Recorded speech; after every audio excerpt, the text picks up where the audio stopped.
আপনারা কিন্তু দেখতে পাচ্ছেন আওয়ামী লীগ কার্যালয়ের সামনে কিন্তু হচ্ছে একজনকে সন্দেহভাজন হিসেবে কিন্তু ধরে নেওয়া হচ্ছে।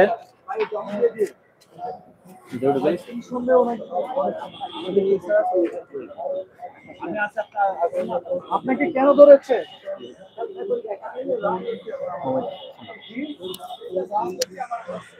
কি পেয়েছে আপনার সঙ্গে? আমি এটা জামা কাপড় বানাইতে অযথা আপনাকে ধরবে? আপনার বাসা কোথায়? বাড্ডা। আপনার ব্যাগে কি? আপনি কি আওয়ামী লীগের রাজনীতির সাথে জড়িত ছিলেন? না। তাহলে আপনাকে কেন ধরলো? আপনার কোনো পদ পদবি রয়েছে?